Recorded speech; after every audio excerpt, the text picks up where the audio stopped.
Hello, ladies and gentlemen. My name is Hrithik Roshan Singh and welcome to my YouTube channel Super Boon. सो करता हूँ सब बहुत अच्छे होंगे और घर पे बहुत सेफली रह रहे होंगे। तो मैं वीडियो स्टार्ट करने से पहले आपसे एक बात पूछना चाहता हूँ कि आपको क्या आपने कभी ये सोचा है कि हमारे यहाँ अच्छी सुपर हीरो मूवीज़ क्यों नहीं बनती है? इसके पीछे सिर्फ एक सबसे बड़ा रीज़न यह है कि हमारे यहाँ के फिल्म मेकर्स और काफ़ी लोगों की मेंटेलिटी कि अरे सुपर हीरो मूवीज़ है तो सिर्फ बच्चों से रिलेटेड होगी, तो बच्चों से रिलेटेड समझ करके वो उसे अगर बनाते भी हैं तो वैसा ही बना देते हैं जिसमें बच्चों के लिए कॉमेडी उस टाइप से भरी हुई होती है और जो देखने में उतना खास नहीं होता है। एग्जाम्पल में भी बहुत सारी मूवीज़ है बॉलीवुड की जो वैसी ही मूवीज़ है अगर सुपर हीरो के ऊपर बेस्ड है तो। और अगर अच्छी मूवीज़ की बात करें तो गिन चुन के 2 या 3 हैं। तो आज हम उनमें से ही एक मूवी की बात करने वाले हैं क्योंकि अच्छी मूवी लोग बनाना नहीं चाह रहे हैं। अगर मूवी में पहले तो सुपर हीरो मूवीज़ ही नहीं बनाना चाह रहे हैं और अगर कुछ मूवी बन रही हैं तो वो उतनी कुछ खास अच्छी होती नहीं है, क्योंकि अगर अच्छी मूवीज़ के बारे में अगर सोचेंगे तो फिर बॉक्स ऑफिस कलेक्शन गिर जाएगा और काफ़ी ज़्यादा मूवीज़ को नुकसान भी होता है काफ़ी मूवीज़ को इस तरह से, क्योंकि छोटे प्रोडक्शन हाउस ही बनाते हैं, क्योंकि बड़े प्रोडक्शन हाउस को तो पता है कि उनका कौन सा बिजनेस चल रहा है और किस तरह का उनका जो है मेन कॉन्सेप्ट, उसी पे मूवीज़ बनाते आते हैं और वो भी चलना ही है, वो तो उन्हें पता ही है तो चलता है। और लेकिन जिनका नहीं चलता उन्हें तो ध्यान देना चाहिए और ऑडियंस को भी देखना चाहिए कि हाँ हमें ऐसी मूवीज़ देखनी चाहिए। तो चलिए आज के अब इस वीडियो को स्टार्ट करते हैं, जो कि आज का हमारा जो टॉपिक है वो है भावेश जोशी सुपर हीरो। हम आज इस मूवी का रिव्यू करने वाले हैं, तो चलिए बिना किसी देर के इस वीडियो को अब स्टार्ट करते हैं इंट्रो के बाद।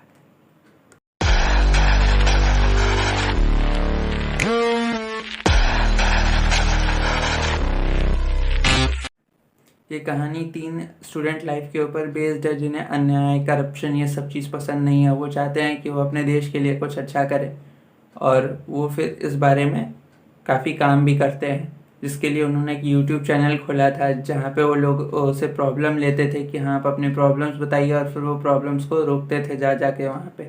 और फिर इस तरह से उन्होंने उस चैनल का नाम रखा था इंसाफ टीवी और उन्होंने जो सुपर हीरो उस टाइम क्रिएट किया था उसका नाम था इंसाफ मैन। तो यह है इंसाफ मैन का फ़ोटो, आप देख सकते हैं। उसके बाद फिर धीरे धीरे स्टोरी आगे चलती है और फिर तीनों अपने लाइफ में बेस्ड हो जाते हैं, बिज़ी हो जाते हैं, क्योंकि बड़े हो जाते हैं तो फिर बिज़ी हो जाते हैं। सबके अपने अपने रिस्पॉन्सिबिलिटीज़ उनके ऊपर आ जाती है।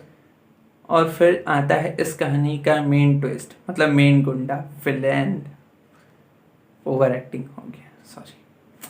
तो मेन विलेन, तो अब मेन विलेन भी दमदार होना चाहिए, क्योंकि अगर आपको हीरो अच्छा अगर बनाना है तो मेन विलेन इसमें निश कामत बहुत अच्छे हैं। उन्होंने काफ़ी अच्छा एक्टिंग की है। अफसोस 2020 मतलब लास्ट ईयर उनका डेथ हो चुका है, लेकिन निशिकांत कामत बहुत अच्छे एक्टर हैं। इस मूवी में दिखाया गया है, इसका मेन कॉन्सेप्ट यह है कि एक पानी की कटौती होने वाली है, लेकिन ये जो वाटर क्राइसिस होने वाला है ये नेचुरली नहीं होने वाला है, इसे क्रिएट किया जाएगा ह्यूमन के द्वारा। वो कैसे क्रिएट किया जाएगा और फिर लोगों से अपने पानी के टैंकर्स बेच के कैसे मेन विलन मुनाफा कमाने के बारे में सोच रहा है और उससे वो क्या मुनाफा कमाएगा, तो ये देखने के लिए आपको ये मूवी देखनी चाहिए, मैं तो आपको रिकमेंड करूँगा। अब बात कर लेते हैं हमारे सुपर हीरो के बारे में। तो सुपर हीरो को वैसा ही दिखाया गया है, एकदम नॉर्मली, आपको लगेगा आप रिलेट कर पा रहे हैं इस मूवी से। और सुपर हीरो भी बहुत ज़्यादा एकदम रिलेटेबल नॉर्मल ह्यूमन बीइंग है, क्योंकि उसके पास कोई भी सुपर पावर्स नहीं है जो उसे एक्स्ट्राऑर्डिनरी बनाती हो। सिर्फ एक है कि उसे इंसाफ के लिए लड़ना है और फिर कैसे कैसे धीरे धीरे स्टोरी आगे बढ़ती है वो आपको देखना चाहिए। मैं रिकमेंड करूँगा इस मूवी को। इस मूवी में उसके जो कॉस्ट्यूम है आपने जो भी देखा वो भी काफ़ी अच्छा बनाया गया है और जो लाइट है जब वो जलती है तो वो देखने में और ज़्यादा मस्त एकदम कूल लगता है। और फिर जो काफ़ी सारे सीक्वेंस भी क्रिएट किए गए हैं सीन्स इसमें, वो भी बहुत ही ज़्यादा ज़बरदस्त हैं। कि जैसे वो आपने थंबनेल में देखा होगा कि पीछे आग रहता है और सामने हीरो चलता है, सारे सीन्स बहुत ज़्यादा ज़बरदस्त है। अब बात करते हैं इसके स्टार कास्ट के बारे में। तो पहले बात कर लेते हैं इस मूवी के लीड एक्टर्स के बारे में, जो 3 दोस्त हैं। तो पहला हर्षवर्धन कपूर, जो अनिल कपूर सर के बेटे हैं, मतलब झकास। और उसके बाद फिर दूसरे प्रियांशु। अगर हाँ आप प्रियांशु को नहीं जानते हैं तो मैं आपको बता दूँ, फिर क्या कर सकते हैं, ये भी ठीक है, शायद आप समझ गए होंगे। तो प्रियांशु को आपने देखा होगा मिर्ज़ापुर में, या फिर उससे पहले अगर आपने एक्सट्रैक्शन देखा होगा तो क्रिस हेम्सवर्थ के अगेंस्ट ऑपोजिट विलन के रोल में दिखे गए थे ये, उस मूवी के मेन विलन थे ये। उसके बाद तीसरा आशीष वर्मा, ये भी काफ़ी अच्छा एक्टर है, आपने इन्हें भी काफ़ी सारी मूवीज़ में देखा होगा। और उसके बाद निशिकांत कामत, लेट निशिकांत कामत, जिनकी पिछले साल डेथ हो गई थी अनफॉर्चुनेटली। तो ये सारे काफ़ी बढ़िया बढ़िया एक्टर्स हैं। और इनका डायरेक्टर भी जो है इस मूवी के, वो भी हैं विक्रमादित्य मोटवानी, उन्होंने भी काफ़ी बड़े बड़े मूवीज़ डायरेक्ट किए हैं। और हाँ, लेट निशिकांत कामत के लिए बता दूँ, इन्होंने काफ़ी अच्छी अच्छी मूवीज़ इंडिया सिनेमा को दी हुई है। और अपने डायरेक्शन में, क्योंकि ये डायरेक्टर भी हैं, इन्होंने दृश्यम मूवी को डायरेक्ट किया था। उसके बाद फिर इन्होंने मदारी मूवी को डायरेक्ट किया था, जो कि काफ़ी अच्छी मूवीज़ थी। उसके बाद और भी काफ़ी सारी मूवीज़ को डायरेक्ट किया था। अब बात करते हैं इस मूवी के बॉक्स ऑफिस कलेक्शन के बारे में।